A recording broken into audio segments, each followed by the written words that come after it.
Tanbrello here. Today I'll be doing a quick review of a laptop cooling stand that I just purchased on Monoprice. Just picked it up this morning. This is a Monoprice laptop cooling stand. It has a 220 millimeter fan inside, very big, hopefully very quiet. Product ID for this fan on the Monoprice website is 8064. Reason I bought it is that on my HP ProBook, it's a 4520S, I was getting some fairly high temperatures with heavy CPU load, high enough that the shutdown failsafe would kick in. So if I was compiling a movie or something, all of a sudden my laptop would die on me. So just as a benchmark, I've had my machine on for about 20 minutes. It is at idle. We're not under CPU load here. CPU core average temperature right now is about 40, give or take.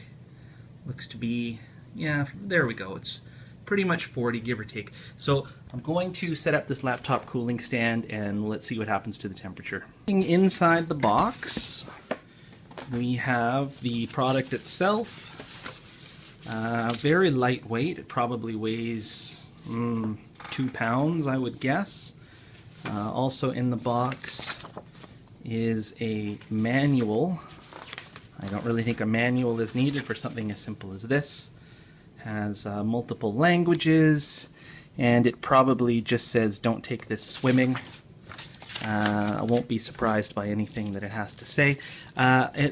These look to be rubber, probably lift pads to get the cooler off of your tabletop. I'm going to just guess that's what it is. And let's open this up. So I have this open now, and has one large fan on it. Let's get this all set up and see how it runs. And sliding it will allow you to move this and adjust the angle. You can move it up or down as needed. This is one of the lowest angles. I'll leave it here.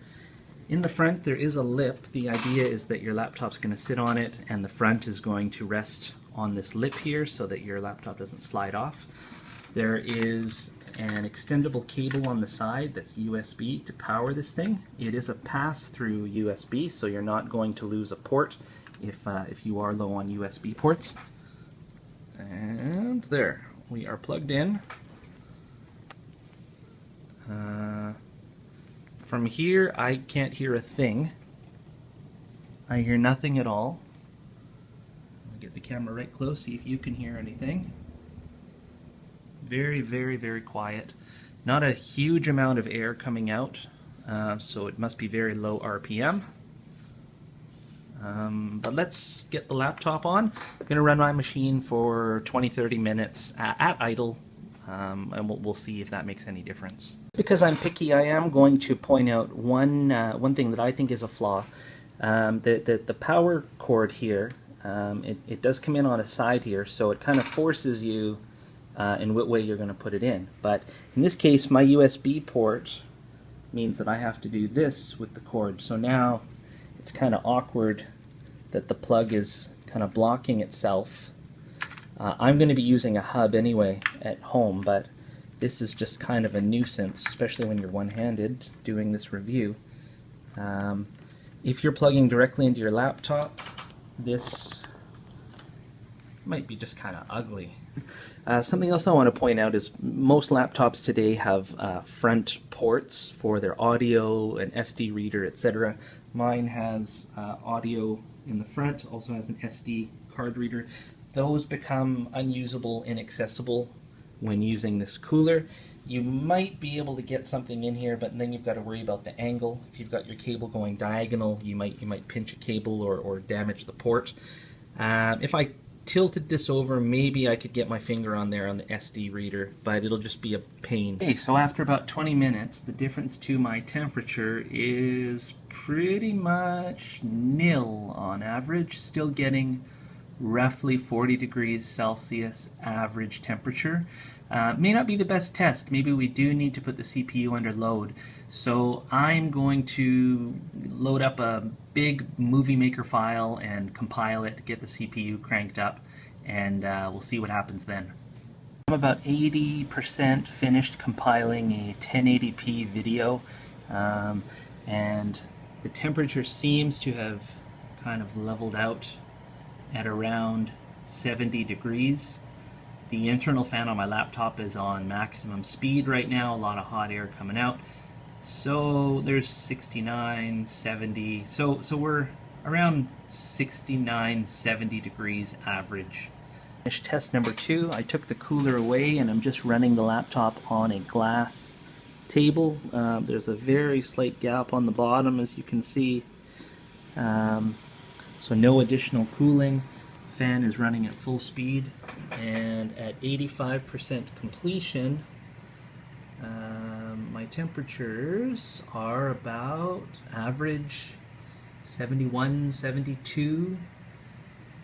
My peak temperature with the cooler under full load was 71. Now I seem to be getting a peak of 73, with an average temp still around 71, maybe 72. Well, I can't give a very good grade to this laptop cooler. Extremely lightweight, made all of plastic, feels quite breakable. Bit of a peeve that the front ports become inaccessible. The USB plug is kind of backwards, so you need to twist it around funny. If you get sore wrists at all, we're not decreasing an angle, we're increasing your wrist angle when you use your machine on this thing. And the difference in temperatures under load on my machine was maybe 1 degree Celsius, maybe 2, or not even any. It was so negligible. So I would maybe give this, I don't know, 2 out of 10 rating. Nothing exceptional, really. Now, I got it for free. It's a $16 item at Monoprice, and because my order exceeded a certain value, I got $25 off my order. When folding this back up to put it back in the box, a piece kind of snapped off on one end, and I actually can't get the thing put back together again. But you can see what's in the back here. This massive fan.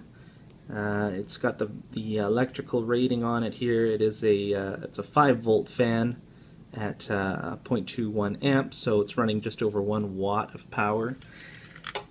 This thing is, I'm trying to be polite here, some people might like it, it's a piece of junk. I've been fiddling with this for about 5 minutes just to make these little bits here fit back in, and I don't think they're going to. It's I'm just going to toss it in the box like this and probably never use it again. So whatever my rating was before, if it was 2 out of 10, let's make it 1. Or more conservative, if it was 0, let's make it a -1 now. It loses 1 mark for this. That is everything. Tambrolo signing off.